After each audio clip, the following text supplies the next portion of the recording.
जय जगन्नाथ हेले आज आम आ गोटे साहित्य सेट आलोचना करवा ऑब्जेक्टिव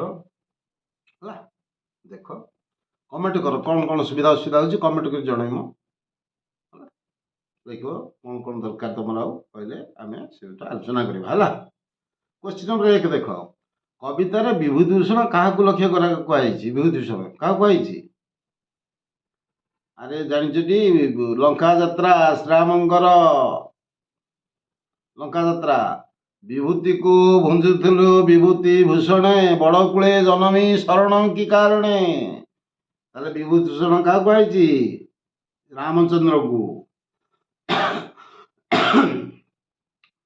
पोतपाल कहीं मसाल पोतपाल कहीं मसाल पोतपाल हेले किए से ना मीनजीवी माने धीवर माने कहीं मसाल देले ना मीन को आकर्षण करने क्लियर उषा क्यों स्थान रे सीता को डाकिले सती बासबाहार प्रांगणे रही क्लियर बी माटीर प्राणटी कहा सह तुलनीय कौल पतर ऑप्शन सी हला भुवन सारा हसाइबा क्या भिन्न करने को कवितार कहुई ऑप्शन बी मोह ममतार निद्रा स्पर्श 6 नंबर भुवन घोषित कृति अनिद्या भाव किए वर्णित उत्कल प्रदेश ऑप्शन सी 6A 7 नंबर सुखसाण क्यों मार्ग सागर अतिक्रम कले आकाश मार्ग गले देख निशाथिनी प्रभाव को किए प्रचार करुछि ऑप्शन डी झंकारी झिंकार निशीथिनी बोले राति निशीथिनी बोले राति रातिर प्रभाव को निशीथिनी अर्थ राति रातिर प्रभाव किए प्रचार करुछि झंकारी झंकार शब्द देख उषा उपहार स्वरूप कौन आनी शिशिर मुक्ता दुर्योधन के भुजरे आक्रोशी धरी किए से दुर्योधन को केतले भीमरड़ी देता लक्ष्मी ओगाई रखिले लक्ष्मी 11 वास्तवतार कौन मिसले द्वंद्व सृष्टि हुए स्वप्नर आवेग को मिसाइले 11 नंबर है देख अशोक क्षिप्तेश्वर महांती कौन कहले शीघ्र युद्ध शेष कर युद्ध शेष करा कहले मन 13 देख पूरबीर केउठारे एक्सीडेंट होता मद्रास ऑप्शन बी कोणार्क मंदिर मुंडी किए मारी धर्मा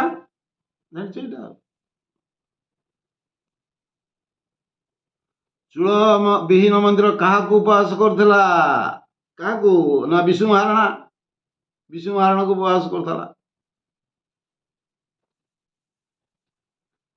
काठुरियार रुद्रमूर्ति देखी लेखक कौन उपलब्ध कले काठुरियार रुद्रमूर्ति लेखक कहले मु बड़ भूल करछंती ऑप्शन ए हला 17 नंबर ए युद्ध रे कई जने सेनापति नदी कथा किए कही राजेश्वरी कही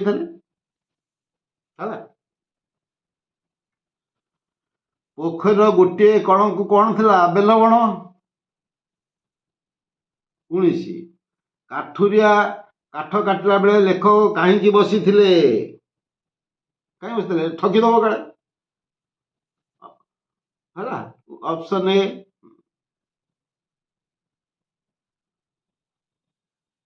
नाई जीवु जदि मते तो सांगे ने किए कही कथा धर्मर माँ कही ऑप्शन डी तत्कालीन गणजात 21 नंबर तत्कालीन गणजात मानक बाबू कहले क्या बुझाऊला बाबू कहले बंगीय भद्रलोक मान बुझाऊला ऑप्शन सी 22 विवेकानंद क्या ज्ञान आहरण करने चेष्टा करते ज्ञानी पंडित मान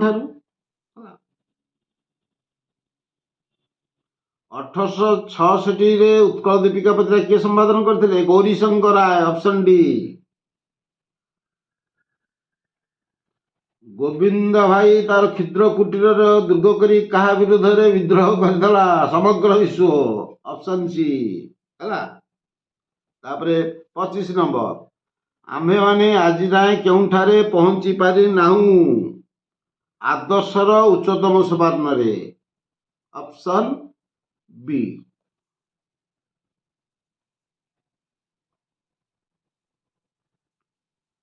ଲକ୍ଷ୍ମୀକାନ୍ତ 26 ନମ୍ବର କ୍ୱେଶ୍ଚିନ୍, ଲକ୍ଷ୍ମୀକାନ୍ତ କାହାଠାରୁ ଦୀକ୍ଷା ଗ୍ରହଣ କରିଥିଲେ? କୁଳଗୁରୁ ବାବାଜୀ ରାମଦାସ, ଅପସନ ଡି ହେଲା। କେଉଁଟି ସଚିଦାନନ୍ଦ ରାଉତରାୟଙ୍କର କୃତି? ଅଭିଯାନ, ଅପସନ ବି ହେଲା। କେଉଁମାନେ ଲେଖକଙ୍କୁ ଆଫ୍ରିକାରୁ ନବାଗତ ଜୋବ୍ରା ବା ଜିରାଫକୁ ଚାହିଁଲା ପରି ଖାଲି ଚାହିଁ ରହିଥାନ୍ତି? ଅବହେଳିତ ଶିଶୁମାନେ ହେଲା। କାହାକୁ ବିଜ୍ଞାନ ବୋଲି କହନ୍ତି? କାହାକୁ ବିଜ୍ଞାନ ବୋଲି କହନ୍ତି? କୌଣସି ବିଷୟରେ ସମୟ ଜ୍ଞାନକୁ, କୌଣସି ବିଷୟରେ ବିଶେଷ ଜ୍ଞାନକୁ, କୌଣସି ବିଷୟରେ ଅଳ୍ପ ଜ୍ଞାନକୁ, କୌଣସି ବିଷୟରେ ସମଧିକ ଜ୍ଞାନକୁ। ତାହେଲେ 29 ନମ୍ବର ହବା କଥା କୌଣସି ନମ୍ବର ବିଷୟରେ ବିଶେଷ ଜ୍ଞାନକୁ ବିଜ୍ଞାନ କୁହାଯାଏ। ଅପସନ ବି ହବା କଥା ଏଇଟା। 29 ନମ୍ବର ଅପସନ ବି ହବା କଥା। ବହି ଦେଖିବ, ଏଇଟା ଟିକେ କ୍ଲିୟର। ଏଇଟା କୌଣସି ବିଷୟରେ ବିଶେଷ ଜ୍ଞାନକୁ ବିଜ୍ଞାନ ଏଇଟା ଠିକ ପୁରା ଅପସନ। ଯା ଦେଖ ଠିକ ଅଛି ହେଲା। କେଉଁମାନଙ୍କୁ ରିଙ୍ଗ ଲିଡର କହୁଥିଲା? ଦେଖ ଅପସନ, ମଧୁସୂଦନଙ୍କ ପରି ଯିଏ ଚିନ୍ତା କରୁଥିଲେ, ଫକୀର ମୋହନ ପରି ଯିଏ ଚିନ୍ତା କରୁଥିଲେ, ଗୋପବନ୍ଧୁ ପରି ଯିଏ ଚିନ୍ତା କରୁଥିଲେ, ରାଧାନାଥ ପରି ଯିଏ ଚିନ୍ତା କରୁଥିଲେ। କିଏ ସେ? ଫକୀର ମୋହନ ପରି ଯିଏ ଚିନ୍ତା କରୁଥିଲେ ହେଲା। ସେମାନେ କେଉଁମାନଙ୍କୁ ରିଙ୍ଗ ଲିଡର କୁହାଯାଉଥିଲା? ଫକୀର ମୋହନଙ୍କ ପରି ଯିଏ ଚିନ୍ତା କରୁଥିଲେ ହେଲା। ତାପରେ 31 ନମ୍ବର ଦେଖିବା, କେଉଁଟି ତୁଳନାତ୍ମକ ରୂଢି? ତୁଳନାତ୍ମକ ବୋଲେ ତୁଳନା କରାତ୍ମକ, ଖୁଣ୍ଟ ପରି ଠିଆ ହେବା, ଏଠି ଶୁଆ ପରି ଘୋଷିବା, ଏଇଟା ହଉଛି ତୁଳନାତ୍ମକ ରୂଢି ହେଲା। ମୁଣ୍ଡ ଝାଳ ତୁଣ୍ଡରେ ମାରିବା ଅର୍ଥ କଣ ଜାଣିଛ? କଣ? ବହୁ କଷ୍ଟ ପରିଶ୍ରମ କରିବା ବଞ୍ଚିବା ପାଇଁ ଆଉ ହେଲା। ରକ୍ତ ଚାଉଳ ଚୋବେଇବା ଅର୍ଥ କଣ? ରାଗରେ ଜର୍ଜରିତ ହବା। ଜିରାରୁ ଶିରା କରିବା ହେଲେ ଖାଲି ବୃଥା ଦୋଷ ଧରିବା, ମନେ ରଖିଥ। ଜିରାରୁ ଶିରା କରିବା ଅର୍ଥ ଖାଲି ବୃଥା ଦୋଷ ଧରିବା। ତାପରେ 32, ଖୋଳ ପର୍ବତ ମାର ମୂଷା, ଇଏ ଲୋକଙ୍କ ଅର୍ଥ କଣ? ନା ଅପସନ ସି, ସାମାନ୍ୟ କମରେ ବହୁ ପରିଶ୍ରମ ଚେଷ୍ଟା କରିବା ହେଲା। କ୍ଲିୟର। ଯେକୌଣସି ଉପାୟରେ କାର୍ଯ୍ୟ ହାସଲ କରିବା କଣ ହବ? ଯେକୌଣସି ଉପରେ କାର୍ଯ୍ୟ ଏ କଣ ହବ? କୋପେବର ନହେଲେ ତପେବର। ୟାର ମନେ ରଖ, ଅପସନ ଏ। ନିର୍ଦ୍ଦିଷ୍ଟ କାମକୁ, ନିର୍ଦ୍ଦିଷ୍ଟ କାର୍ଯ୍ୟକୁ ନିର୍ଦ୍ଦିଷ୍ଟ ସମୟରେ କରିବା କଣ ହବ? ନିର୍ଦ୍ଦିଷ୍ଟ କାର୍ଯ୍ୟକୁ ଅପସନ ବି ଦେଖୁ, ତା କଣ? ନିର୍ଦ୍ଦିଷ୍ଟ କାର୍ଯ୍ୟକୁ ନିର୍ଦ୍ଦିଷ୍ଟ ସମୟ କରିବା କଣ? ନା ଚାଷ ତର ବାଣିଜ୍ୟ ମଠ, ମନେ ରଖ। ଏଇଟା ତ ଗଲା ଖୋଳ ପର୍ବତ ମାରମୂଷା, ଅପସନ ସି, ସାମାନ୍ୟ କାମରେ ବହୁ ପରିଶ୍ରମ କରିବା। ତାପରେ ସତର୍କତା ସହ ନିୟମ ମାନି କାମ କରିବା ଅର୍ଥ କଣ? ଖଣ୍ଡା ଧାରରେ ଚାଲିବା, ମନେ ରଖ ସବୁ ହେଲା। ଅପସନ ଡି ହଉଛି କଣ? ସତର୍କତା ସହିତ ନିୟମ ମାନି ଚଳିବା ହେଲା ଖଣ୍ଡା ଧାରରେ ଚାଲିବା। 2-33, ଦୁଇ ପାଦରେ ଗୋଟିଏ ପଦ, ପ୍ରତିପଦ ଲକ୍ଷ୍ୟ ସଂଖ୍ୟା 16। ଦୁଇ ପାଦରେ ପଦ, ପ୍ରତିପଦ ସଂଖ୍ୟା ହେଲା କିଏ ସେ? ରାମଗିରି। କଳା କଳେବର କହ୍ନାଇ ସଙ୍ଗେ ରୋହିଣୀ ସୁତ, ସେଇଟା ହେଲା। କରନ୍ତି ବିଜୟ ମଥୁରା ଦାଣ୍ଡେ, ଦେଖ ସଂଘାତ। ଖସି ପଡୁଛି କି ଆକାଶକୁ କାହିଁ ଗଙ୍ଗା ଯମୁନା, କ୍ଷୀର ସଙ୍ଗେ ପ୍ରାଣ ଶୋଷିଲେ ନାଶ ଗଲା ପୁତନା ହେଲା। କ ଖ ଗ ଘ ଚାଲିଛି ସେମିତି ପଢା ହେଇଛି। ତାପରେ ଦେଖ 34, କେଉଁଟି ଉପମାବାଚକ ଶବ୍ଦ ସଦୃଶ? 34ରେ କେଉଁଠି ଦାଣ୍ଡି ବୃତ୍ତରେ ରଚିତ ହୋଇ ନାହିଁ? ଦାଣ୍ଡି ବୃତ୍ତରେ ରଚିତ ହୋଇ ନାହିଁ ଚିଲିକାଟା। ଆଉ ମହାଭାରତ ବିଷ୍ଣୁ ଗର୍ପଣ ଦାଣ୍ଡି ରାମାୟଣ ସବୁ ଇଏ ହେଉଛି ଦାଣ୍ଡିପ୍ରୀତ ରଚିତ, ଚିଲିକାଟା ହୋଇନାହିଁ ହେଲା। ତାପରେ ଏଠି ପିଲେ ଗୋଟେ ଜିନିଷ ମୁଁ କହିଦେଉଛି ଟିକେ ମନେ ରଖ ଭଲ ଭାବରେ। ଆସକ୍ତି ଆଉ କ'ଣ କୁହାଯାଏ? ଆସକ୍ତିକୁ ପଦବିନ୍ୟାସ କୁହାଯାଏ। ଏଇଟା ଟିକେ ଏଇଠି କେଟା ଜିନିଷ ଟିକେ ମନେ ରଖିବ। ବାକ୍ୟ ଜାଣିଛ, ଏକ ବା ଏକାଧିକ ପଦ ମିଳିତ ହୋଇ ଗୋଟେ ପୂର୍ଣ୍ଣ ଅର୍ଥ ପ୍ରକାଶ କରି ତାକୁ କହନ୍ତି ବାକ୍ୟ। ଯଦି ଗୋଟେ ଜିନିଷ ମୁଁ ଏଠି ମନେ କହିଦେଉଛି, ଯଦି ତମର ଖାଲି ତ ପାରସ୍ପରିକ ସମ୍ବନ୍ଧ ଅଛି ତେବେ ସେଠି ଯୋଗ୍ୟତା। ଅନ୍ୟ ପଦ ପାଇଁ ଅପେକ୍ଷା ଆକାଂକ୍ଷା ହେଲା। ତାପରେ ପଦ ବିନ୍ୟାସ ବା ପଦ ଯୋଜନା ବା ସୌନ୍ଦର୍ଯ୍ୟ ଦେଇଥିବ ଆସକ୍ତି ଲେଖିବ। କ୍ଲିୟର? ଏଇଟା ମନେ ରଖିବ। କ୍ଲିୟର? ତାପରେ ଯେକୌଣସି ବାକ୍ୟର ସମନ୍ୱିତ ରୂପକୁ କି ବାକ୍ୟ କୁହାଯାଏ? ଯେକୌଣସି ବାକ୍ୟ ସମନ୍ୱିତ ରୂପକୁ ଜଟିଳ ବାକ୍ୟ କୁହାଯାଏ। ଆଉ ହେଲା, ଜଟିଳ ଯେକୌଣସି ପ୍ରକାର ବାକ୍ୟର ସମନ୍ୱିତ ରୂପକୁ, ଯେକୌଣସି ବାକ୍ୟର ସମନ୍ୱିତ ରୂପକୁ ମିଶ୍ର ବାକ୍ୟରେ ମିଳେ। ମିଶ୍ର ବାକ୍ୟ ନାଇଁ, ଜଟିଳ ବାକ୍ୟ ନୁହଁ। ଯେବେ ଜେଜ ଆସିବେ ତେବେ ଆମେ ଯିବୁ, ସେ ହେଲା ଜଟିଳ ବାକ୍ୟ। ସରଳ ବାକ୍ୟ କ'ଣ? ଗୋଟିଏ ସମାପିକା କ୍ରିୟା ଥବ, ସେଟା ସରଳ ବାକ୍ୟ। ଆଉ ଓ କିମ୍ବା ଅଥବା ଏଗୁରା ସବୁ ଯୋଗ ହେଇଥିବ ଥିଲେ, ଦିଟା ସରଳ ବାକ୍ୟ ମିଶିଲେ ଯୌଗିକ ବାକ୍ୟ ହବ। ଏଇଟା ମିଶ୍ର ବାକ୍ୟ। ଯେକୌଣସି ବାକ୍ୟର ସମନ୍ୱିତ ରୂପକୁ ମିଶ୍ର ବାକ୍ୟ। ଠିକ ଅଛି।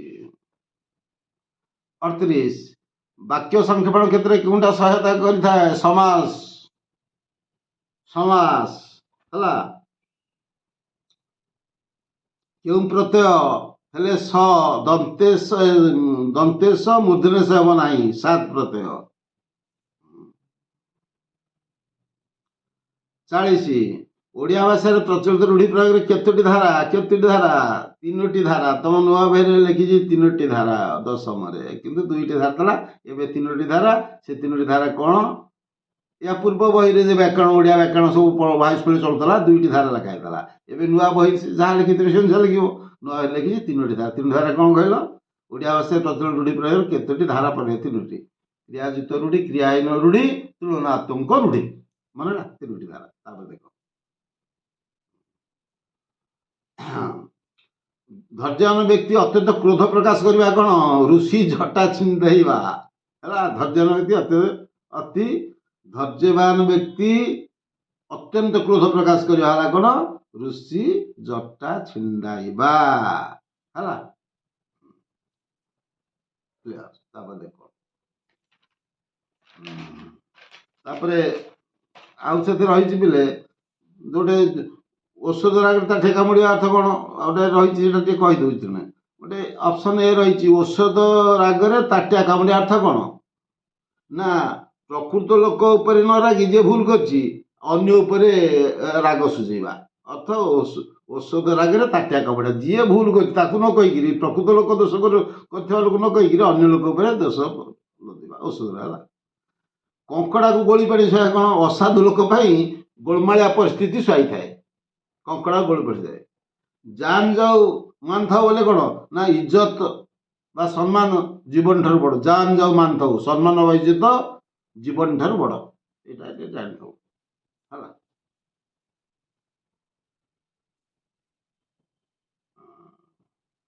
କେଉଁ ଛାନ୍ଦର ପଦର ଅକ୍ଷର ସଂଖ୍ୟା 20-42? ଅକ୍ଷର ସଂଖ୍ୟା 20 ପିଲେ କେବଳ ତମ ବହିରେ 4-5ଟି ଛାନ୍ଦ ଅଛି, କିଛି ନାହିଁ। ମୁଁ କାଲି କ'ଣ କହିଦେବି। ବଙ୍ଗଳାଶ୍ରୀ 20 ଅକ୍ଷର ହେଲା। ମା ବୋଲି କେତେ ମୁଁ ଡାକିଲି, ମାଆକୁ ପାଇଲି ନାହିଁ। ଭାଇ ବୋଲି କେତେ ମୁଁ ଡାକିଲି, କେହି ତ ଉତ୍ତର ଦେଲେନି। ଯେଉଁ ଅଛି ସେଇଟା ହେଉଛି 20 ଅକ୍ଷରୀ। ସେଇଟା ହେଉଛି କ'ଣ? ଆମର ରାଗ ବଙ୍ଗଳାଶ୍ରୀ 20 ଅକ୍ଷରୀ ହେଲା। ତାପରେ ଦେଖ 43 ଶ୍ଲେଷ ଅଳଙ୍କାରରେ ଯେଉଁ ଶବ୍ଦ ଏକାଧିକ ଅର୍ଥ ପ୍ରକାଶ ଥାଏ ତାକୁ କି ପଦ କହନ୍ତି? ସୃଷ୍ଟ ପଦ। ତ କହନ୍ତି ସୃଷ୍ଟ ପଦ। ଶ୍ଲେଷ 3 ପ୍ରକାର କହିଥିଲି, ସଭଙ୍ଗ, ଅଭଙ୍ଗ, ଭଙ୍ଗାଭଙ୍ଗ। ଉଦାହରଣ, ବାବୁନା କୌଶଳୀ ଦାନ ଯୋଗ୍ୟ ଦୋଷକୁ ବିହର କାନନ କରି ଆଲିଙ୍ଗନକୁ ହେଲା। ତାପରେ ଦେଖ, କେଉଁ ଓଳକାରେ ଉପାନୁପ ମଧ୍ୟରେ ଅଭେଦ କଥିତ, ଅଭେଦ କଥିତ ହେଉଛି ରୂପ କଳଙ୍କାର ସି। କେଉଁ ବାକ୍ୟଟି ବିସ୍ମୟ ପ୍ରକାଶ ଲଙ୍କାରେ ପୁଣି ବିସ୍ମୟ ଚିହ୍ନ ଅଛି ପରା, ଏ ଆଉ ଦେଖିବାର କଣ ଅଛି? କେଉଁ ଏଠି ବିସ୍ମୟ ଚିହ୍ନ, ଲଙ୍କାରେ ପୁଣି ହରିଶବ୍ଦ ହେଲା। ଏ ଯୋଉ ବିଟା କଣ ହବ, ଲଙ୍କାରେ ହରିଶବ୍ଦ ଖୋଜିବା ବୃଥା, ଏଟା ହଉଛି କଣ ବିବୃତି ସୂଚକ ବାକ୍ୟ। ଲଙ୍କାରେ ହରିଶବ୍ଦ ଶୁଣାଯାଏ କି ପ୍ରଶ୍ନ ସୂଚକ ବାକ୍ୟ। ଲଙ୍କାରେ ହରିଶବ୍ଦ ମିଳିବା ସମ୍ଭବ ନୁହେଁ ନାସ୍ତି ସୂଚକ ବାକ୍ୟ ହେଲା। ବାକ୍ୟର ଆରମ୍ଭରେ ବେଳେବେଳେ କେଉଁ କାରକ ଲାଗିଥାଏ ରଖାଯାଏ, ଆରମ୍ଭରେ ହେଲା ଅଧିକରଣ କାରକ। ଉଦାହରଣ ଗୋଟେ ଦେଉଛି, କେମିତି ଅଧିକରଣ କାରକ ବାକ୍ୟର ଆରମ୍ଭରେ ବି ଲାଗିପାରିବ। ସରୋବରରେ ପଦ୍ମ ଫୁଟେ, ସରୋବରରେ ସ୍ଥାନାଧିକରଣ ସପ୍ତମୀ, ସରୋବର ଗୋଟା ସ୍ଥାନ, ତେଣୁ ଏଇଟା ହଉଛି ଉଦାହରଣ ହେଲା ହେଲା। ଯଦି ଜେଜେ ଆସିବେ ତେବେ ଆମେ ଖୁସି ହବୁ, ଜଟିଳ ବାକ୍ୟ ହେଲା। କେଉଁଠି ନ ସ୍ଥାନରେ ନ ହୋଇଥାଏ, ଏଇଠି ମସୃଣ ବି ହେଲା ମସୃଣ। ନତ୍ୱବିଧି ସତ୍ୱବିଧି ବହିଟେ ଦେଖିଦବ, ନହେଲେ ସମୟ ହେଲେ ମୁଁ ଆଲୋଚନା କରିବି। ଆଉ କଣ ଦେଖିବା, ଗ୍ରାମାର ଦିନେ କହିଦବା, କାଲି 2-3 ଦିନ ଭିତରେ କହିଦେବି। ଗ୍ରାମାର ଦିନେ 10-15 ମିନିଟ୍ ବୁଝେଇଦେବି, ଭଲ ଭାବରେ ବ୍ଲାକ୍ ବୋର୍ଡରେ ବୁଝେଇଦେବି ହେଲା। କେଉଁଠି ଶୁଦ୍ଧ ଶବ୍ଦ ଅଟେ, ଏଠୁ ପଢିବ ଯୋଉଟା ସେଇଠି ଏଟା ଠିକ, ଜ୍ୟେଷ୍ଠ ହେଲା। 50 ତାଙ୍କର ଡ୍ୟାସ୍ ତାଙ୍କ ବିଫଳତା କାରଣ, ଏଇଟା ହୁଙ୍କା ପେଟା ନୀତି, ଏଇଟା ତ ଗୋଟେ ସାଧାରଣ କଥା, ଅପସନ୍ ସି ହୁଙ୍କା ହେଲା। ଶୁଣ ପିଲେ, ତୁମର ପ୍ରତ୍ୟେକ ଦିନ ସାହିତ୍ୟ, ଗଣିତ, ବିଜ୍ଞାନ, ଇଂରାଜୀ, ହିନ୍ଦୀ, ସଂସ୍କୃତ ପ୍ରତ୍ୟେକ ଦିନ ଗୋଟେ ଗୋଟେ ସେଟ୍ ଚାଲିବ। ପ୍ରତ୍ୟେକ ଦିନ କିଛି ନା ଘଣ୍ଟା 2 ଘଣ୍ଟା ଦେଇ ଦେଖ, ଏଇଥର ସବୁ ତକ ପଡ଼ିବ। ୟା ପରେ ମୁଁ ଆଲୋଚନା କରିବି ଯେଉଁ ବୋର୍ଡକୁ ପ୍ରି ବୋର୍ଡ 5ଟା ସେଟା ଆଲୋଚନା କରିବି, ଆଉ ଶିକ୍ଷା ପ୍ରଦୀପ ଯାହା ଯାହା ଅଛି ସବୁ ଆଲୋଚନା କରି ମାରାଥନ କରି ତମ ପଡ଼ିବ। ଏହାକୁ ଦେଖ, ପୁରା ଉଡ଼େଇ ଦେବ ପୁରା ଏକାଥରେ ହେଲା।